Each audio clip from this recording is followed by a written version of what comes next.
Olá.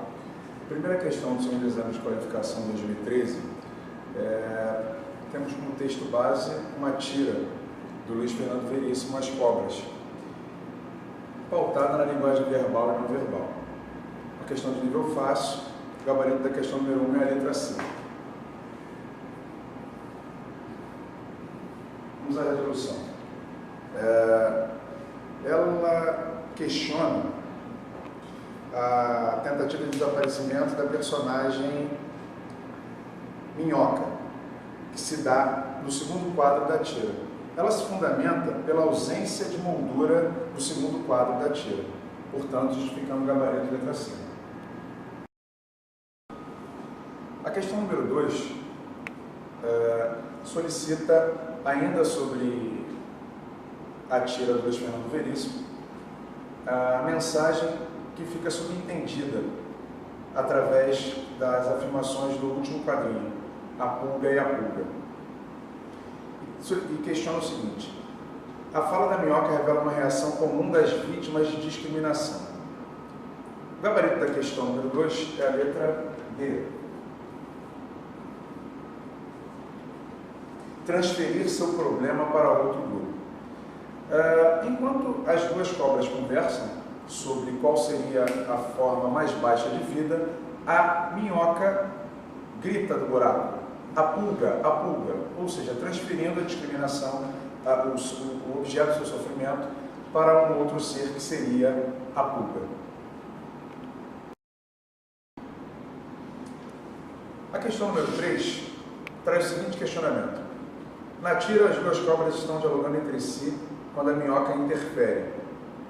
Nessa situação, a repetição e o tom exclamativo da fala da minhoca destacam principalmente a seguinte característica da personagem. Como já citado anteriormente, ela antecipa a resposta das cobras. Na tira anterior, uma cobra diz: não consigo pensar em outra, não há nem pontuação após a fala desta cobra. E a minhoca do buraco grita a pulga, de forma ansiosa. Por isso, o gabarito da questão número 3 é a letra B. A questão número 4 já versa sobre o texto do então senador Cristóvão Buarque. Um texto que fala sobre a escravidão, faz remissão a Joaquim Nabuco. A questão diz o seguinte: político que ousou pensar intelectual, que não se omitiu em agir, pensador e ativista com causa, principal artífice da abolição do regime escravocrata do Brasil, linhas 2 a 4. Na frase acima, Cristóvão Buarque define Joaquim Nabuco de 4 maneiras. As 3 primeiras definições partem de determinadas pressuposições, palavra-chave para o entendimento da questão. Uma pressuposição que se pode deduzir da leitura do fragmento é, o gabarito da questão é letra B. O gabarito da questão é a letra B. Intelectuais costumam resistir à ação. Isso é uma pressuposição que nós podemos tirar da afirmação, uma vez que consta o seguinte: intelectual que não se omitiu em agir. Se ele pressupõe que era um intelectual que não se omitiu em agir, leva-se a crer que intelectuais costumam resistir à ação. Por isso, o gabarito é o supracitado, letra B. A questão número 5 também remete-se ao texto de Cristóvão Buarque, Nós, Escravocratas. Vamos à questão. Acabar com a escravidão não basta, é preciso acabar com a obra da escravidão, linhas 5 e 6. No início do texto, o autor cita, entre aspas, as frases de Joaquim Nabuco para, em seguida, se posicionar pessoalmente perante seu conteúdo. Para o autor, a obra da escravidão caracteriza-se fundamentalmente por, gabarito é letra A, manter-se através da educação excludente. No texto, há inúmeras passagens que fundamentam isso, que existia uma obra da escravidão que excluía, além de ser escravocrata, limitava o acesso à educação, ao conhecimento, e essa é a tese principal do texto de Cristóvão Buarque. Por isso, o gabarito é letra A. A questão número 6 também se remete ao texto de Cristóvão Buarque. A expressão somos escravocratas é repetido 4 vezes no texto, que, embora assinado pelo autor Cristóvão Buarque, é todo enunciado na primeira pessoa do plural. Nós. O uso dessa primeira pessoa do plural, relacionado à escravidão, reforça principalmente o objetivo de, o gabarito da questão é a letra C. Responsabilizar a sociedade brasileira. Ao utilizar a primeira pessoa do plural, Cristóvão Buarque utiliza do recurso retórico de incluir toda a sociedade nessa primeira pessoa do plural, toda a sociedade brasileira, enquanto escravocrata. Por isso o gabarito é letra C. A questão número 7 também se remete ao texto de Cristóvão Buarque. Vejamos. No desenvolvimento da argumentação, o autor enumera razões específicas, facilmente constatadas no cotidiano, para sustentar sua opinião, anunciada no título de que todos nós seremos ainda escravocratas. Esse método argumentativo, que apresenta elementos específicos da experiência social cotidiana para deles extrair uma conclusão geral, é conhecido como, de fato, a questão está trabalhando sobre um processo de construção do raciocínio.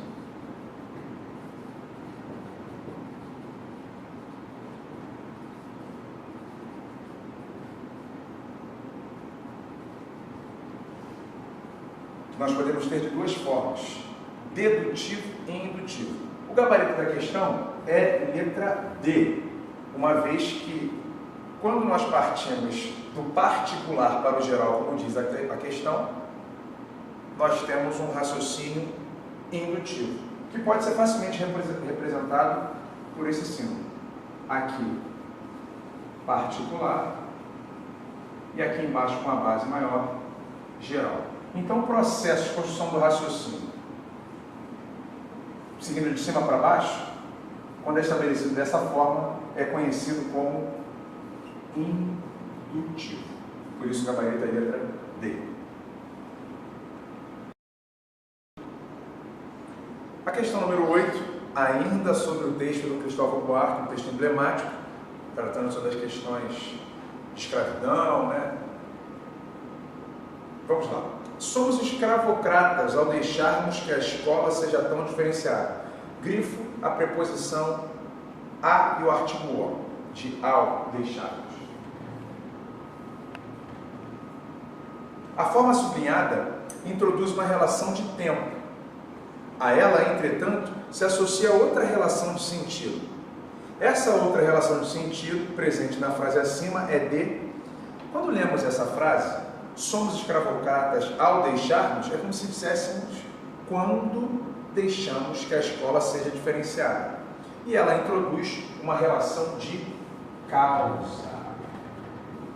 A causa de sermos escravocratas é o fato de deixarmos que a escola seja tão diferenciada. Portanto, o gabarito da questão número 8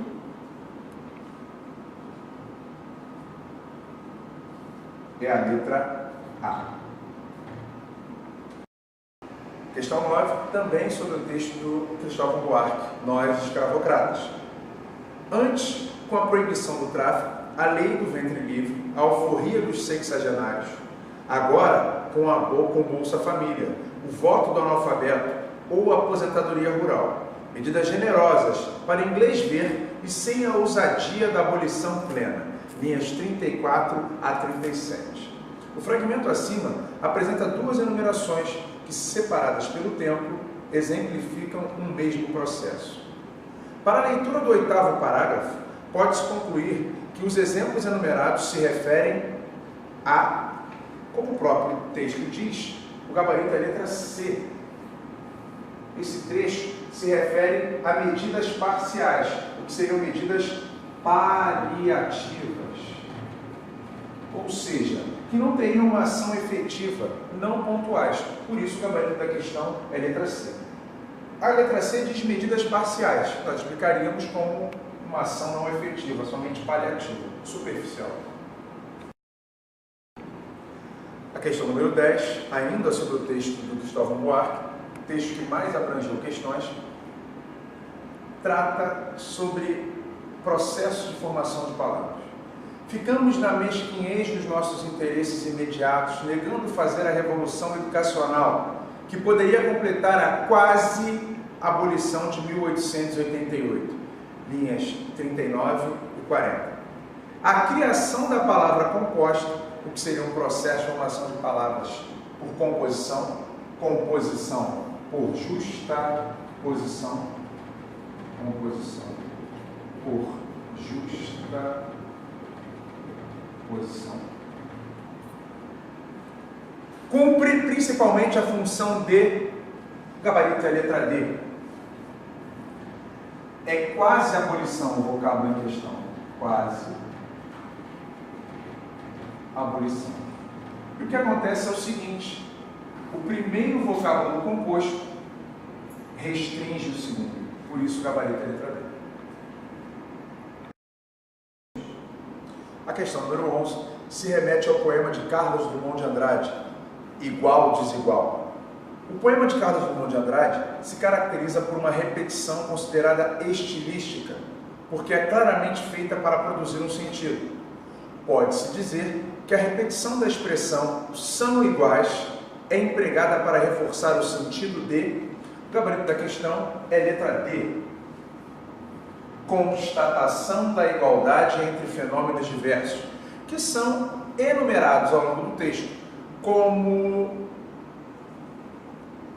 as histórias em quadrinhos, os filmes norte-americanos, os filmes de todos os países, os best-sellers, entre outros fenômenos que são iguais. A questão número 12 também se refere ao texto, ao poema de Carlos Drummond de Andrade, cobrando, exigindo do candidato que ele conheça figuras de linguagem, questão quase certa nos exames de qualificação da UERJ. E todos os poemas em verso livre são enfadonhamente iguais. Os versos livres são aqueles que não se submetem a um padrão.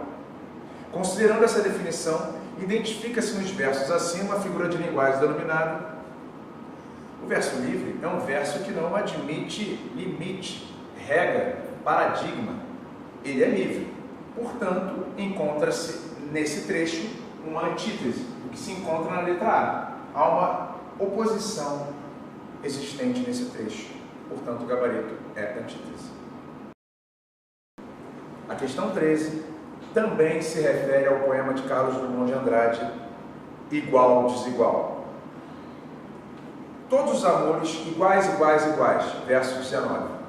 A intensificação da repetição do termo iguais no mesmo verso, relacionado a amores, enfatiza a determinada crítica que o poeta pretende fazer. A crítica de Drummond se dirige às relações amorosas, no que diz respeito ao seguinte aspecto. O gabarito da questão é a letra B. Padronizada. Padronização.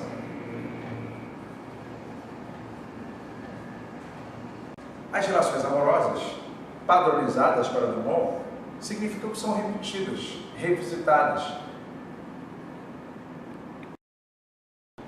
A questão 14 também se refere ao poema de Carlos Drummond de Andrade. Vejamos. Todo ser humano é um estranho ímpar, versos 26 e 27. No contexto, a associação dos adjetivos estranho e ímpar sugere que cada ser humano não se conhece completamente. Isto acontece porque cada indivíduo pode ser caracterizado como, o gabarito da questão 14 é a letra B, que diz singular. Essa singularidade existe, como o próprio poema pressupõe, é que ninguém é igual a ninguém.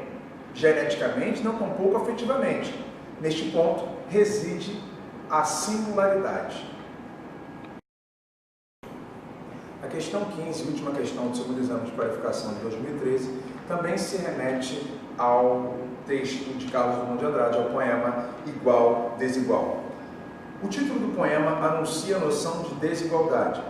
Pela leitura do conjunto do texto, é possível concluir que a desigualdade entre os homens diz respeito principalmente a... O gabarito é a letra A, que diz traços individuais. Como citado na questão anterior, que tem como gabarito a letra B, singular, uma das justificativas para termos traços individuais é a nossa singularidade. A individualidade torna-nos desiguais.